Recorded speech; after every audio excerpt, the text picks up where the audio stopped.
Halo guys, kembali lagi di channel Brilian Legacy. Oke, kali ini kita coba bikin video tentang perbedaan ya, perbandingan gitu ya. Jadi ya ada saham-saham yang cukup unik namanya dan lucu aja sih gitu. Seperti di sini ada Aman Amin, ada Mark sama Mark, cuma beda satu huruf doang gitu ya. Nah ini sebelumnya gue udah pernah bikin video juga tentang perbandingan Aman dan Amin. Nah sekarang gue mau coba bikin video tentang Mark dan Merk. Oke, MARK, MERK. Oke, sebelumnya disclaimer on dulu. Video ini tidak dikhususkan untuk anjuran, tidak ada anjuran untuk membeli atau menjual saham tertentu, terutama yang lagi dibahas. Jadi ya dinikmatin aja, dan kalau bermanfaat ya silahkan diambil manfaatnya, kalau enggak ya udah abaikan saja. Oke. Jadi singkat cerita, dua saham ini Mark dan Merck itu masuk ke screening saham all time low year on year gua. Jadi kita bandingkan di sini, kita tarik 1 tahun. Nah, dia posisinya lagi ada di bawah gitu ya. Tapi untuk Mark nih sepertinya udah sempat rebound dikit dari 635 naik ke 670.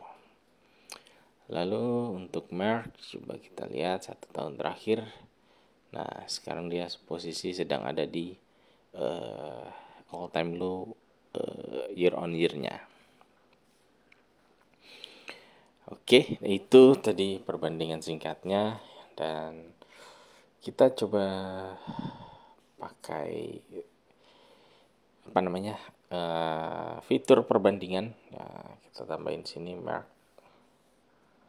Walaupun dia sebenarnya tidak satu apa namanya, tidak satu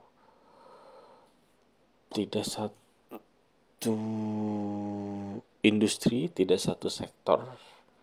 Jadi ya ini buat seru-seruan aja. Oke, dari market cap sama-sama masih kecil, masih di bawah 10 triliun. Lalu dari PE, oke, dari PE Mark lebih menarik, masih di bawah 10 gitu ya. Kalau sisi PE rasio annualize, tapi kalau dari PE rasio TTM itu masih sama-sama menarik ya, masih di bawah 10.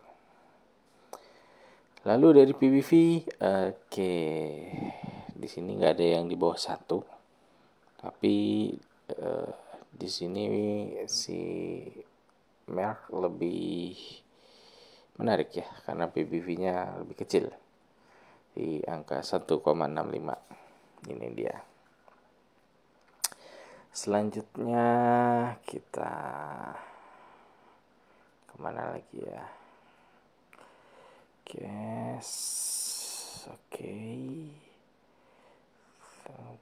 lanjut. Profitabilitas. Oke, dari sisi ROE. Nah, ROE-nya lebih menarik Mark, ada di 30,63%. Kalau Merck cuma 17% ya. Ya, oke. Artinya dia bisa mengenerate profit 30. Artinya kalau dalam 3 tahun mungkin hampir 2 kali lipat ya. Hampir 2 kali lipat dari ekuitasnya sekarang. Oke, lanjut. Nah, dari sisi gross profit margin juga ternyata Mark lebih ini ya, lebih cuan ininya. Gross profit marginnya lebih besar. Lalu net profit margin, nah, di sini juga ternyata si Mark lebih jago dalam menghasilkan laba gitu ya. Ini di luar apa namanya rata-rata di sektor masing-masing ya. Jadi ini kita buat seru-seruan aja. Oke, dari sisi dividen sama-sama bagi dividen menarik. Lalu dari payout ratio, wah kalau Merck sampai lebih dari 100% ya. Artinya ada saldo kas di luar penghasilan tahunan itu yang dibagikan juga untuk dividen. Nah, ada sisi positif negatifnya ya. Ya kalau dari sisi positifnya ya investornya, pemegang sahamnya kebagian lebih banyak, tapi dari sisi negatifnya jadi uang kas perusahaan berkurang ya, jadi mungkin untuk ekspansifnya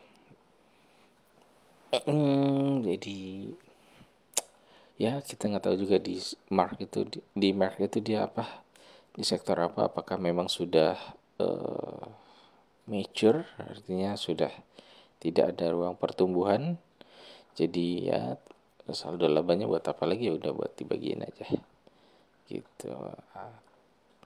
Atau ya nanti dibaca-baca lagi ya, apa mungkin dia memang punya strategi dibagikan dulu di tahun ini, di tahun depan baru ditahan. Nah itu silakan dibaca-baca lagi ya, karena di sini pembagiannya lumayan besar gitu, sampai 100% lebih payout ratio-nya.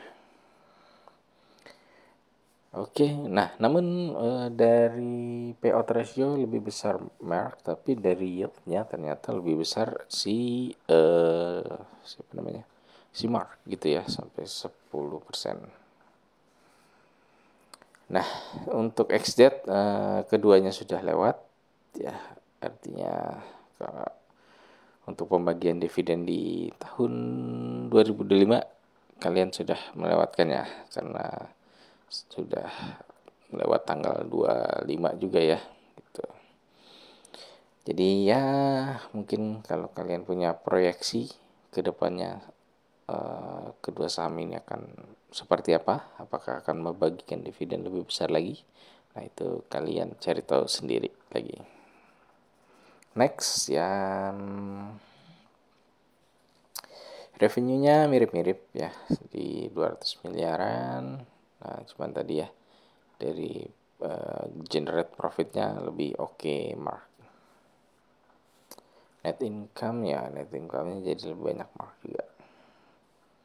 Cash, nah mungkin cashnya lebih banyak Mark ya, karena Mark juga mungkin akhirnya cashnya itu dipakai buat bayar dividen ya, lebih banyak.